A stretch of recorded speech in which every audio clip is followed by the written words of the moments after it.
Hello students, तो आज हम बात कर रहे हैं सीबीएसई के सर्कुलर की, जो कि 15 सितंबर को सीबीएसई ने जारी किया। देखते हैं सर्कुलर में क्या है।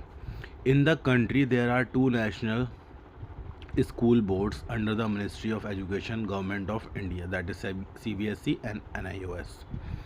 CBSE is offering education through face-to-face mode, while NIOS is offering education through open and distance education mode. तो क्या है, देश के अंदर 2 राष्ट्रीय बोर्ड हैं जो कि गवर्नमेंट ऑफ इंडिया के अंडर में आते हैं, शिक्षा मंत्रालय, भारत सरकार। वो कौन कौन से हैं? CBSE और NIOS.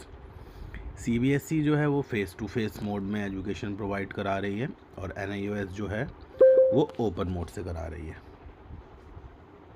यानी डिस्टेंस से घर बैठे आप कर सकते हैं, बस आपको पेपर देना और प्रैक्टिकल वगैरह जो होते हैं वो देने होते हैं। The following are the essential requirement for appearing in board examination conducted by the CBSE. अब इसने कुछ अपनी रिक्वायरमेंट बताई हैं जो कि एसेंशियल हैं, इसके बगैर आप पेपर नहीं दे पाओगे। ये ज़रूरतें आपको पूरी करनी ही हैं। फर्स्ट क्या है? Class 10th and 12th are 2 years program comprising of class 9th and 10th and class 11th and class 12th respectively. कि 10th एंड 12th क्या है? ये 2 ईयर प्रोग्राम है जिसमें 9th और 10th हो गया एक पेयर, और एक पेयर हो गया 11th and 12th. Accordingly, all subjects should have studied for 2 years by a student to become eligible for appearing in the examination. अब मान लो आपने 9th में संस्कृत नहीं पढ़ी तो आप 10th में Sanskrit as a main subject नहीं ले सकते हो, ठीक है? या आपने स्टैंडर्ड मैथ ले लिया 9th में और 10th में बेसिक लेना हो, तो ऐसे नहीं है।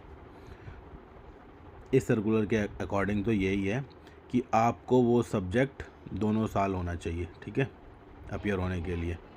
It is mandatory for the student to have minimum 75% attendance.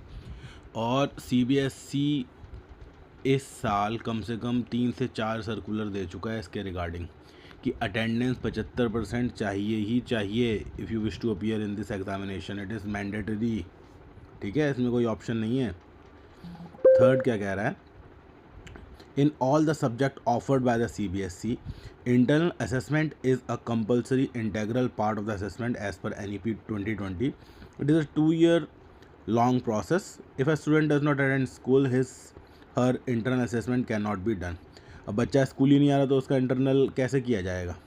In the absence of performance in internal assessment, और अगर उसकी इंटरनल असेसमेंट में परफॉर्मेंस में वो एब्सेंट रहता है, जब भी कोई प्रोजेक्ट है, एक्टिविटी है, कुछ भी